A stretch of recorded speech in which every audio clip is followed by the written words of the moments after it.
Hola, ¿qué tal? Estamos acá, seguimos en la Mixteca, estamos en un lugar que se denomina Geoparque, que incluye varias comunidades de la Mixteca Alta Oaxaqueña y que hay un trabajo conjuntamente con el Instituto de Geografía de la UNAM, y estamos con la doctora Isabel Estrada. Ella es edafóloga y nos va a explicar un poquito acerca de un trabajo bien interesante que hace sobre los monolitos, que tiene que ver con la formación de suelos en esta región de la Mixteca. Pues bienvenidos a la colección de monolitos de suelo del Geoparque de la Mixteca Alta. Yo les voy a hablar un poquito y les voy a presentar una colección de perfiles que se tienen con la finalidad de que conozcan la diversidad de suelos y cómo se relacionan estos con la agricultura aquí en la región mixteca. Esta colección de perfiles son 19 tipos de suelo distintos de los 9 municipios que conforman el Geoparque.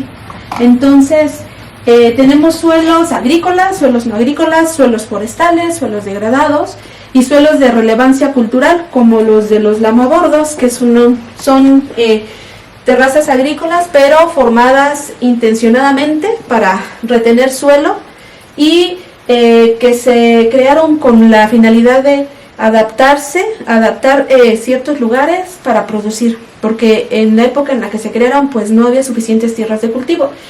También tenemos los perfiles muy llamativos, que son como el contacto litológico, que nos permite ver diferentes colores de suelo, ¿no? Estos perfiles son muy bonitos y muy didácticos porque nos permiten ver los procesos sin necesidad de estar ni en el lugar ni de hacer el trabajo y la gran labor de excavar pozos, ¿no? Entonces, por ejemplo, nosotros a veces vemos el lugar y vemos superficialmente el suelo, pero cuando empezamos a estudiarlo hacia abajo, cuando hacemos los perfiles pedológicos que le llamamos nosotros, identificamos capas, horizontes y procesos. Entonces, de allí es la importancia de esta colección de monolitos, porque finalmente nos permite ver muchos procesos de toda el área del Geoparque, de diferentes lugares, pero sin necesidad de recorrer toda esa área, ¿no?, que es muy extensa. Por ejemplo, miren, aquí este es un suelo que un tiempo fue agrícola, pero ahorita está en desuso. Nosotros les llamamos lamabordos pasivos, porque actualmente ya no se cultivan y se convirtieron en pastizales de pastoreo. Sin embargo, aún podemos ver cómo los lamabordos al principio fueron acumulando suelo de coluvial, porque fue de acarreo, y entonces se fueron dando procesos pero muy generales y muy rápidos, no tan complejos, y entonces toda esta acumulación de suelo fue a través de unos 50 años más o menos. Y podemos ver la diferencia entre la parte que, aunque no es cultivada, pero es superficial y desarrolla el pasto, que es de pastoreo, pues, vemos cómo se concentran las raíces. Es una capa muy superficial. Entonces, si este suelo se empezara a cultivar o se reactivara, seguramente tendría muy buenos rendimientos, porque esta parte del suelo es apta para que las raíces desarrollen, a diferencia de otro horizonte que ya se ve más compactado, se ve menos poroso, se ve menos estructurado. A diferencia del superficial. Por ejemplo, ¿no? Que es el contacto litológico, es un suelo que tiene un bosque pero muy degradado, que por eso ponemos la imagen del sitio, para que más o menos tengan nociones de cómo es el lugar de donde se extrajo. Pero es un lugar muy complejo porque tiene material sedimentario sobre material volcánico y luego otra vez material sedimentario, y por eso se llama contacto litológico, ¿no? Entonces, el obtener el perfil en monolito nos permite ver esos contactos. Del otro lado tenemos otra diversidad de suelos. Este es de otro lamabordo que está más arriba, mucho más arriba de las terrazas, y tiene casi muy pocas diferencias en todo el perfil, pero tiene menos tiempo de haberse cultivado, pues. Por eso tiene más raíces a mayor profundidad que el otro. Tiene menos tiempo de que se dejó de cultivar. También tenemos este que es de un bosque degradado, pero si se dan cuenta las raíces están más profundas que en los que son pasivos de agricultura. Las raíces son más, llegan aproximadamente como a los 30 centímetros, un poquito más. Y ese es el efecto pues de las raíces del bosque, ¿no? Del uso. También tenemos que es de una orilla de un río. Entonces, esta vegetación es natural, estos suelos no son cultivados. Ahorita les vamos a mostrar uno que es un suelo cultivado para que veamos cómo aquí se ve muy compactado, no se ve tan poroso. Ajá. Y este es un suelo de un bosque de pino y acá se observa hasta dónde llegan las raíces. Aún así, su formación es muy delgada, son suelos. Aquí en Oaxaca se caracterizan, y más en la Mixteca, por ser suelos poco profundos porque en sí hasta aquí se ve estructura. De aquí ya se empieza a ver más el material de origen hasta acá. Miren, aún así, acá que es un horizonte ya todavía tiene raíces, pero es porque es un suelo de bosque. Entonces se desarrollan mejor que en los suelos agrícolas, ¿no? Miren, todo el perfil y mide 90 centímetros. A diferencia de este suelo, que es también de un bosque, pero muy degradado, y solamente tiene 15-20 centímetros máximo de suelo, y enseguida empieza la roca madre, ¿no? Entonces, como ven, ya no tiene ningún desarrollo, ninguna raíz. Entonces, estos suelos tienen limitantes muy severas hasta para los bosques, ¿no? Este es de un lugar que se llama Río Verde, y tiene la característica de tener este material, por eso se llama Río Verde, que por un proceso químico le dio esa tonalidad, pero ya no deja crecer nada. Y este es un suelo también de pastizal, pero es arena, es muy arenoso.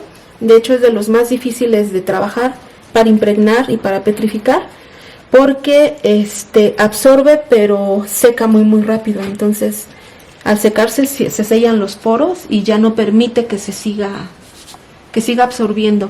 Entonces, si se dan cuenta, a pesar de que es arenoso, de que no es un suelo que tenga algún impedimento en su textura o en su estructura, aunque es masivo, no hay demasiado desarrollo de raíz, porque estos suelos también tienden a ser muy pobres nutrimentalmente, ¿no? Hablando, a diferencia de un suelo arcilloso como el primero que vimos, o que tenga limo, los suelos arenosos pues son muy poco productivos. Isabel nos va a prestar un ratito sus monolitos también para poder entender desde la parte de vista agronómica la estructura de los suelos. Entonces, en este caso, como dijo Isabel, estamos viendo como un perfil que no tiene diferencias, que es arenoso. Entonces, si ustedes se fijan, pareciera que aquí está más compactado que en esta zona de arriba. Entonces se ve muy claro cómo las raíces son las generadoras de la poca estructura que pueda tener un suelo arenoso. Entonces, cuando no hay raíces, ese suelo se empieza a compactar.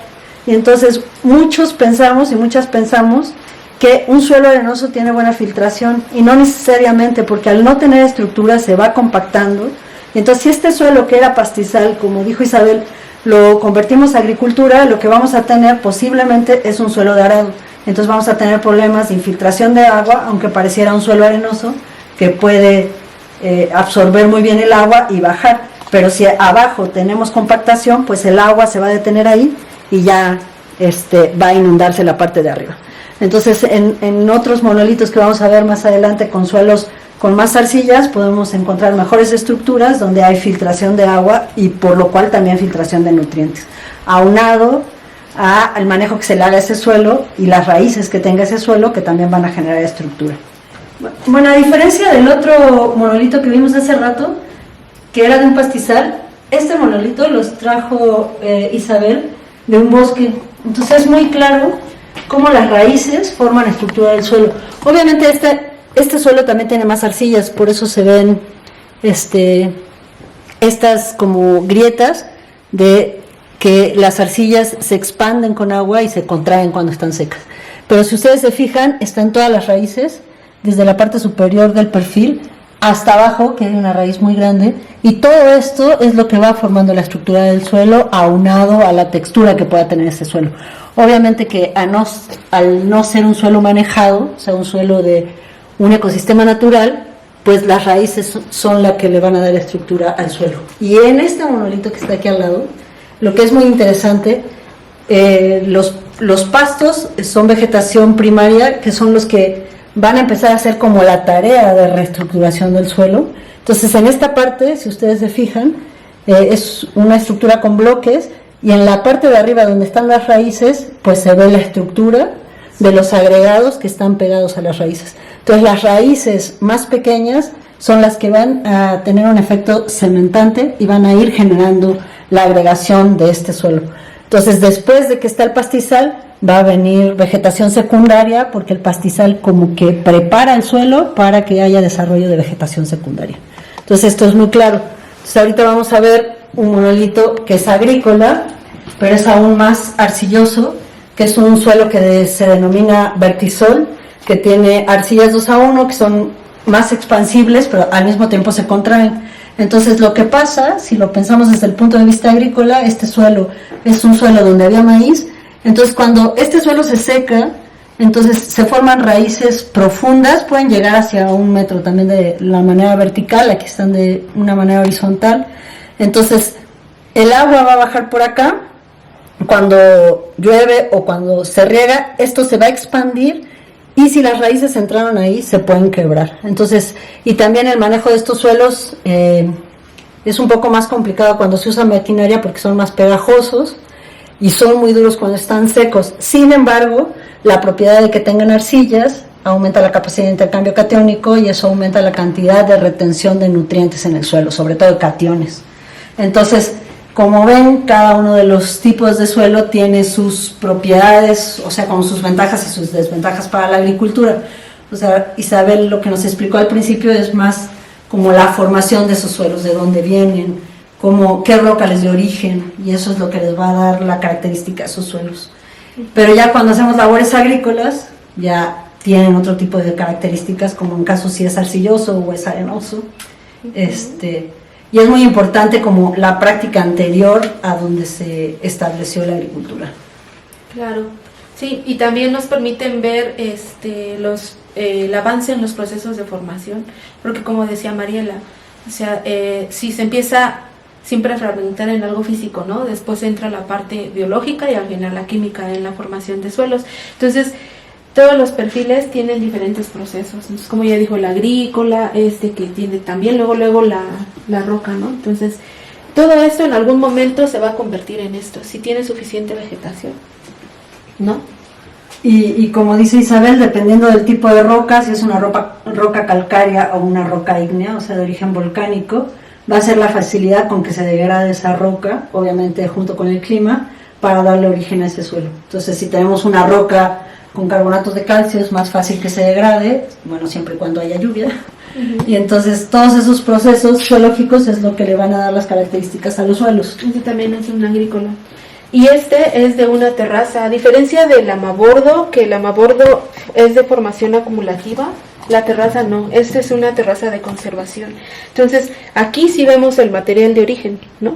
Cómo se ha ido transformando por la influencia como de la vegetación, del clima y también de la práctica agrícola, ¿no? Porque este también es un suelo agrícola. Entonces las raíces llegan hasta acá. Y también esta es una lajita de artesanía, es un rasgo cultural. Del perfil.